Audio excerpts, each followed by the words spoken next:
Time now for the morning rush. Albuquerque police are looking into whether a tear gas canister thrown into a home by officers could be to blame for the fire that killed a 14-year-old boy in the middle of a SWAT situation. On Wednesday night, police tracked a suspect, 27-year-old Keon Kelly, and a 14-year-old to a home near Wyoming and Southern. After officers used tear gas to try and get them to come out, the house caught fire. Kelly came out and was arrested, but the teen died inside. Meanwhile, the 14-year-old's death has now sparked protests here in Albuquerque. Last night, dozens marched through the streets calling out police for their actions, many speaking out against the actions of APD and Chief Harold Medina's response yesterday.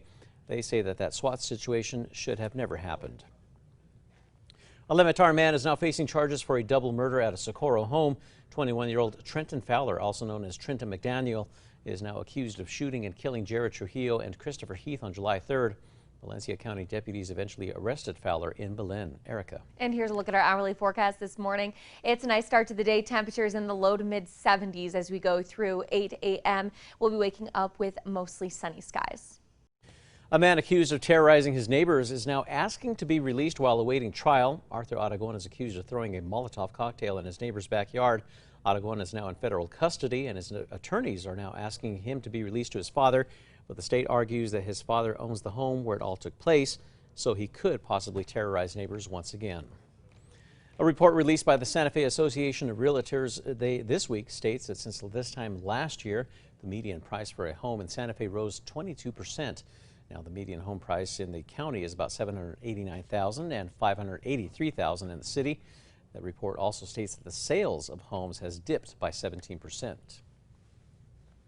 Happening today in Illinois, 3 victims from the devastating attack during a July 4th parade will have their memorial services. Authorities are still continuing to search for a motive in that shooting. There are some growing concerns this morning and questions about whether the father of the accused 21-year-old gunman could be held liable after co-signing for his son's gun application. Erica. And here's a look at our threat index. It is moderate today. We'll see isolated storms in eastern and southern New Mexico with heavy rain and some severe weather possible in the northeast highlands. Breaking news this morning, former Japanese Prime Minister Shinzo Abe is dead after he was shot during a campaign speech. Officials say that he was airlifted to a hospital where he later died. Chief Cabinet Secretary Hirokazu Matsuno told reporters that police arrested the suspected gunman at the scene. Former Minneapolis police officer Derek Chauvin will now face 21 years in federal prison for violating George Floyd's civil rights. The sentencing comes after the former officer was sentenced on the state level to 22.5 years for second and third degree murder, as well as second degree manslaughter. Erica. Get a check on traffic. The maps are looking clear this morning. No accidents or slowdowns, and trackers going east on I-40 near 6th Street. Everything is still moving along. Runners in Spain may be waking up with sore ankles this morning. It's after taking part in Madrid's Pride high heel race. Well, the rules state that each runner must wear high heels with a minimum height of 5.9 inches. That event is part of the city's LGBTQ+ Pride festivities. The winners receiving over $300 in prize money. Time now for the 5 facts. At number 5, an owl in Santa Fe is free to move once again after wildlife officers pulled it from a soccer net. The owl was caught in the net at Capitol High School. It took the officer about 30 minutes to free the owl. The team took the owl to what the department says was a safe location and set it free. At number 4, some residents in southeast Albuquerque are still waiting for the city to respond after numerous complaints of a problem property. An old gas station near San Pedro and Eastern has been vacant for about 4 years.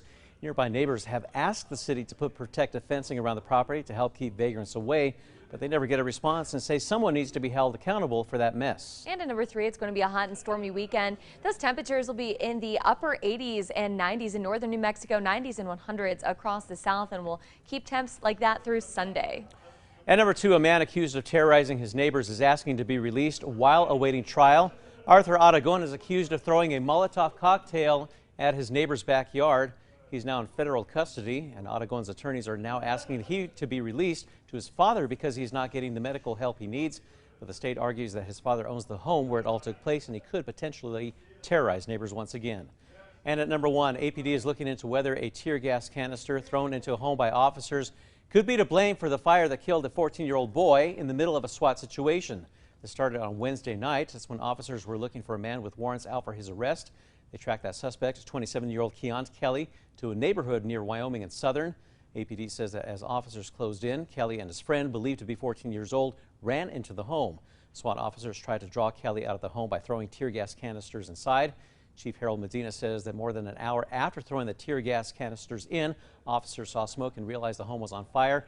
AFR was called in to fight the fire, and Kelly came out, was arrested. AFR's arson unit continues to investigate what caused the fire.